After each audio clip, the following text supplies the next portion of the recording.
जय हिंद दोस्तों, मेरा नाम है अनिरुद्ध और मैं आप सभी का वेलकम करता हूं करियर विल आईएएस पर। दोस्तों, ये कहना बिल्कुल भी गलत नहीं होगा कि इल्लीगल इमिग्रेशन और इन्फिल्ट्रेशन को लेकर पश्चिम बंगाल अब लिटरली बीस्ट मोड में आ चुका है।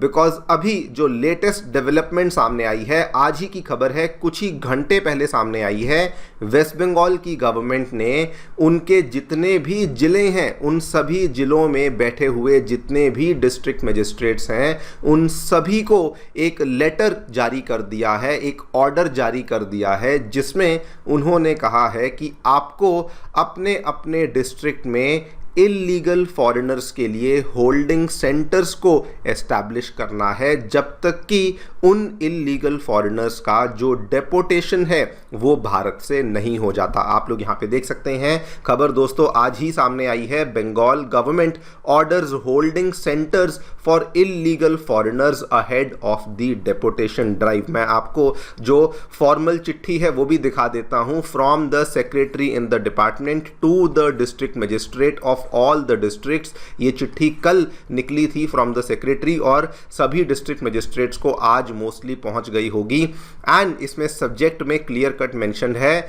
Setting up of holding centres for apprehended foreigners as well as for the released foreign prisoners awaiting deportation / repatriation। यहाँ पे दोस्तों क्लियर कट मेंशन्ड है, it is requested to take initiative appropriate action for setting up of holding centers in the district for apprehended foreigners as well as for the released foreign prisoners in accordance with the MHA guidelines under the reference। इसमें दोस्तों MHA guidelines को enclosure के तौर पे भेजा गया होगा, because आपको मालूम होगा आज से कुछ महीने पहले MHA के द्वारा इस पूरी की पूरी चीज़ को लेकर एक डेडिकेटेड पॉलिसी थी जो कि अनाउंस भी करी गई थी। और अगर आप देखें, this is not the only step जो कि पश्चिम बंगाल में लिया जा रहा है। पिछले कुछ दिनों में लिटरली अगर आप देखें लाइन लगा दी है ऐसे स्टेप्स की। 2 दिन पहले कहा गया था CAA की प्रक्रिया को शुरू किया जाएगा,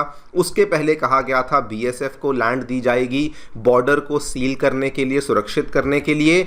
उसके पहले वेस्ट बंगाल के CM ने खुद से आकर के एक प्रेस रिलीज में कहा था कि डिटेक्ट, डिलीट और डिपोर्ट वाला जो मॉडल है वो फॉलो किया जाएगा। मतलब कि ये पूरा का पूरा एक ऐसा इकोसिस्टम क्रिएट किया जा रहा है जिसके माध्यम से the government is now saying कि इल्लीगल इन्फिल्ट्रेशन, इल्लीगल तरीके से इमिग्रेंट्स को हम लोग बिल्कुल भी माफ़ नहीं करने वाले। And very very similar to Assam, हम लोग यहाँ पे CAA को लागू करेंगे, होल्डिंग सेंटर्स को लेकर आएंगे, D3 model, detect, delete, deport model करेंगे और बॉर्डर को भी और ज़्यादा सुरक्षित करने वाले हैं। इसी पूरी डेवलपमेंट के बारे में मैं चर्चा करने वाला हूँ। क्या हमें देखने को मिला है, what exactly is the order. इस ऑर्डर में होल्डिंग सेंटर्स का नाम क्यों लिया गया है, डिटेंशन सेंटर्स इन्हें क्यों नहीं कहा गया, वो भी मैं आपके साथ चर्चा करूंगा।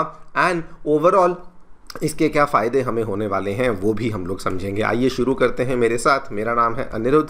यदि आप लोग हमें फॉलो करना चाहते हैं तो दिए गए टेलीग्राम चैनल के माध्यम से ऐसा कर सकते हैं। All right, directly coming to the news, क्या देखने मिला है दोस्तों। जो नई भाजपा गवर्नमेंट है वेस्ट बंगाल में, उन्होंने ऑफिशियली ऑर्डर कर दिया है सभी डिस्ट्रिक्ट एडमिनिस्ट्रेशंस को कि होल्डिंग सेंटर्स को क्रिएट किया जाए फॉर द पीपल जिनको आपने या तो इल्लीगल फॉरेन नेशनल्स की तरह आइडेंटिफाई कर लिया है या ऐसे लोग हैं जो कि रिलीज हो चुके हैं प्रिजन से लेकिन आपने उनको अभी तक डिपोर्ट नहीं किया। तो मीनवाइल ऐसा नहीं होना चाहिए कि वो खुलेआम घूम रहे हैं, उनको आपने उन्हीं होल्डिंग सेंटर्स में जाकर के रखना है। ये डायरेक्टिव है जो कि स्टेट के होम और हिल अफेयर्स डिपार्टमेंट के द्वारा इशू किया गया ऑन May 23, यानी कि कल को इस पर्टिकुलर ऑर्डर को इशू किया गया था। सेंटर्स को मेन जो ऑब्जेक्टिव है वो क्यों यहाँ पे कहा गया है, सबसे पहले तो जितने भी सस्पेक्टेड इलीगल बांग्लादेशी माइग्रेंट्स हैं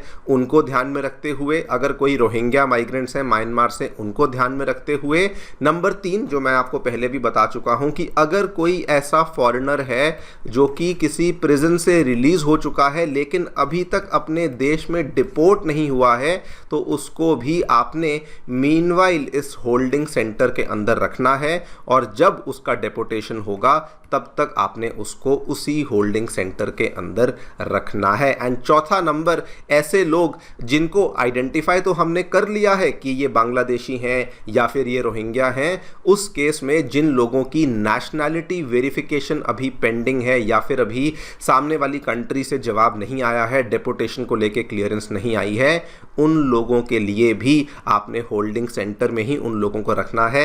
ऐसा नहीं होना चाहिए कि वो वाले जो लोग हैं वो वहाँ पे खुले आम घूम रहे हैं। These are the 4 types of people जिनको कि आपने इन होल्डिंग सेंटर्स में रखना है। Before I talk about anything else, मैं आपको यहाँ पर एक क्लैरिफिकेशन देना चाहता हूँ। गवर्नमेंट देखिए बहुत ही केयरफुली होल्डिंग सेंटर्स टर्म का इस्तेमाल कर रही है instead of using the term detention camps, because अगर आप देखें डिटेंशन कैंप्स जो है ये थोड़ा सा कैटेगोरिकली सुनने में नेगेटिव लगता है, और लीगली और एडमिनिस्ट्रेटिवली भी अगर आप देखें तो ये केवल टेम्पररी फैसिलिटीज़ हैं जहां पे सस्पेक्टेड इलीगल फॉरेनर्स को आप लोग केवल रख रहे हैं। मतलब कि आप उनको बंदी बना के नहीं रखने वाले हैं, आप उनको केवल तब तक रखने वाले हैं जब तक कि उनकी नेशनैलिटी वेरीफाई नहीं हो जाती, बांग्लादेश म्यांमार उनको वापस से एक्सेप्ट नहीं कर लेते, और BSF और MHA यानी कि होम अफेयर्स मिनिस्ट्री अपनी डिपोटेशन फॉर्मेलिटीज़ को कंप्लीट नहीं कर लेती। तो that is the reason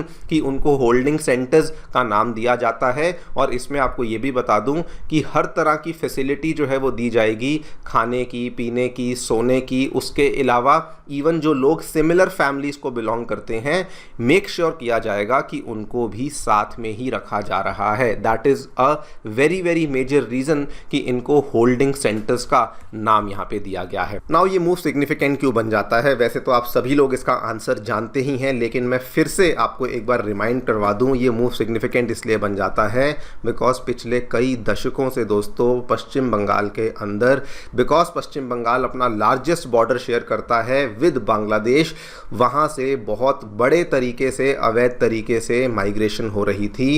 and वो लोग इंडिया में आ रहे थे, उनको डॉक्यूमेंट्स भी दिए जा रहे थे, बॉर्डर सिक्योरिटी भी कॉम्प्रोमाइज़ हो रही थी। एंड उन सभी चीज़ों के चलते पश्चिम बंगाल की डेमोग्राफी तो ख़राब हो ही रही थी, लेकिन उसके साथ में ये हमारे लिए एक नेशनल सिक्योरिटी का प्रॉब्लम भी बन रहा था। और अभी जो ये स्टेप लिया गया है, this is just another important step in the direction of eliminating the complete जो ये इलीगल इमिग्रेशन का एजेंडा है। बिकॉज इसमें आपने एक और जो यहाँ पे ये चीज़ ऐड कर दी है ना कि होल्डिंग सेंटर्स को बनाया जाएगा, मतलब कि अगर आपने किसी पर्टिकुलर इमिग्रेंट को डिटेक्ट कर लिया है तो इसका मतलब ये नहीं कि वो उसके बाद खुलेआम घूमता रहेगा, प्रोसेस चलता रहेगा किसी कोर्ट में या ट्राइब्यूनल में।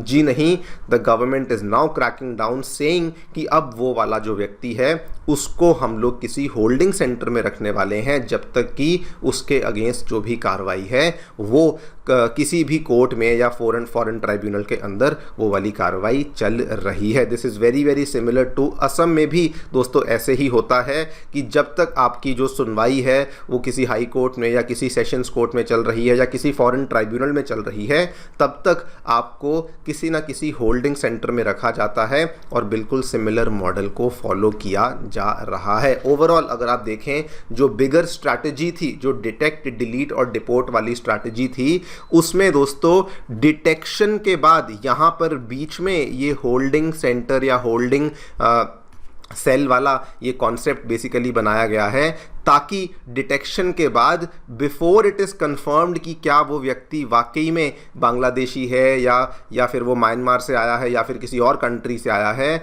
उसको खुलेआम नहीं घूमने दिया जाएगा, होल्डिंग सेंटर में रखा जाएगा। वंस इट इज़ कन्फर्म्ड कि जी हाँ वो बांग्लादेशी है या फिर रोहिंग्या है, उसके बाद फिर डिलीट वाला स्टेप आएगा एंड उसके बाद ऑटोमेटिकली BSF या फिर MHA जो भी यहाँ पे रिस्पॉन्सिबल होगा, उसके बाद वो डेपोटेशन के स्टेप पे प्रोसीड किया जाएगा। मतलब कि अगर आप इसको ऐसे भी समझ सकते हैं कि डेपोटेशन पॉलिसी में ये एक बहुत ही इंपॉर्टेंट लेयर थी जो कि होनी चाहिए थी एंड उसको भी अब फॉर्मली वेस्ट बंगाल गवर्नमेंट के द्वारा इंट्रोड्यूस कर दिया गया है। डिटेक्शन को लेके वैसे आपको एक और चीज़ बता दूं कि रिसेंटली वेस्ट बंगाल गवर्नमेंट ने रेलवे प्रोटेक्शन फोर्स को भी एक तरीके से चौकन्ना रहने के लिए बोल दिया है और कहा है कि आपको भी ध्यान रखना है कि अगर आपको लगता है कि कोई भी ऐसा व्यक्ति है जो कि शायद इंडियन नहीं है, जो कि ऐसा है जो कि फॉरेनर है और गलत तरीके से इंडिया में एंट्री ले चुका है, तो वहाँ पर आपको भी इस चीज़ का पूरे तरीके से ध्यान रखना है। बहुत सारे लोग इसको असम मॉडल के साथ कंपेयर कर रहे हैं,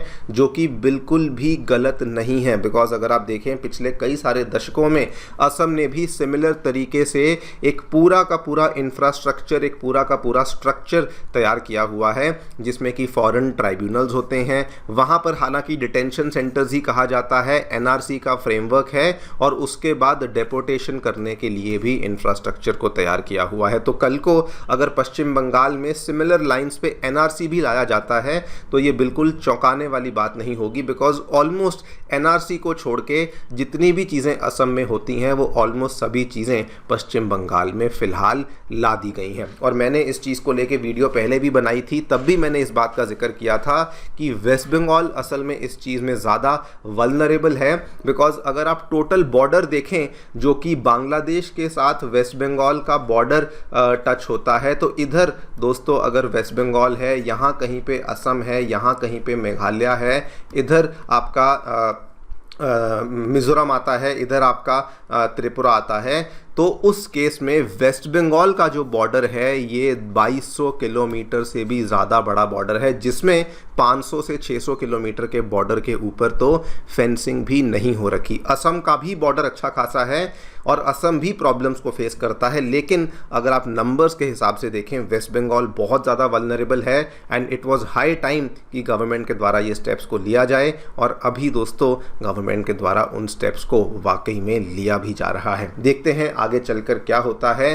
बट दिस इज अगेन, मैं रिपीट कर रहा हूं कि एक टोटल 360 डिग्री इकोसिस्टम को क्रिएट किया जा रहा है, डेपोटेशन इंफ्रास्ट्रक्चर को तैयार किया जा रहा है। आप लोग जो भी सोचते हैं बताएं कमेंट सेक्शन में। Thank you so much for listening, stay tuned and stay